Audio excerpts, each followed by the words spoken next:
Day 196. Psalm 13-15. For the choirmaster. A Psalm of David. How long, O Lord? Will you forget me forever?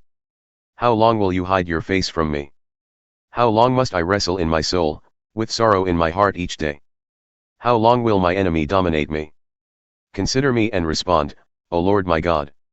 Give light to my eyes, lest I sleep in death, lest my enemies say, I have overcome him, and my foes rejoice when I fall. But I have trusted in your loving devotion, my heart will rejoice in your salvation. I will sing to the Lord, for he has been good to me. For the choirmaster. Of David.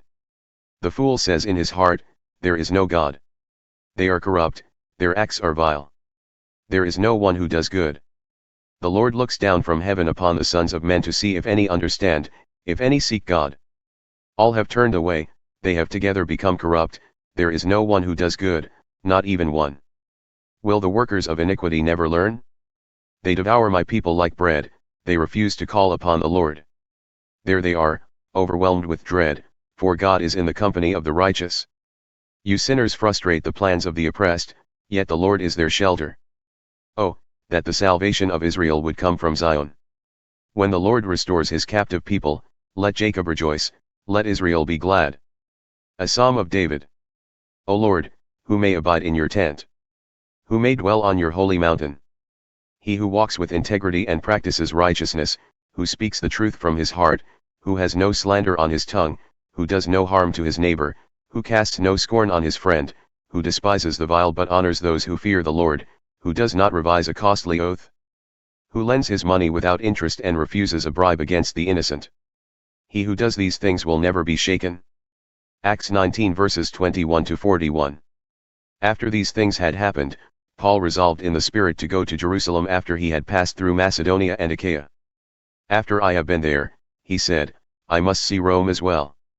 He sent two of his helpers, Timothy and Erastus, to Macedonia, while he stayed for a time in the province of Asia. About that time there arose a great disturbance about the way. It began with a silversmith named Demetrius who made silver shrines of Artemis, bringing much business to the craftsmen. Demetrius assembled the craftsmen, along with the workmen in related trades. Men, he said, you know that this business is our source of prosperity.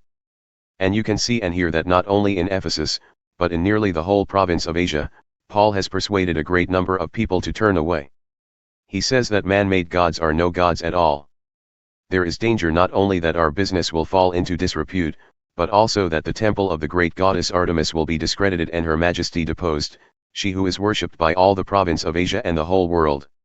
When the men heard this, they were enraged and began shouting, Great is Artemis of the Ephesians. Soon the whole city was in disarray. They rushed together into the theater, dragging with them Gaius and Aristarchus, Paul's traveling companions from Macedonia. Paul wanted to go before the assembly, but the disciples would not allow him. Even some of Paul's friends who were officials of the province of Asia sent word to him, begging him not to venture into the theater. Meanwhile the assembly was in turmoil. Some were shouting one thing and some another, and most of them did not even know why they were there. The Jews in the crowd pushed Alexander forward to explain himself, and he motioned for silence so he could make his defense to the people. But when they realized that he was a Jew, they all shouted in unison for about 2 hours, Great is Artemis of the Ephesians. Finally the city clerk quieted the crowd and declared, Men of Ephesus, doesn't everyone know that the city of Ephesus is guardian of the temple of the great Artemis and of her image, which fell from heaven? Since these things are undeniable, you ought to be calm and not do anything rash. For you have brought these men here, though they have neither robbed our temple nor blasphemed our goddess. So if Demetrius and his fellow craftsmen have a complaint against anyone, the courts are open and proconsuls are available. Let them bring charges against one another there.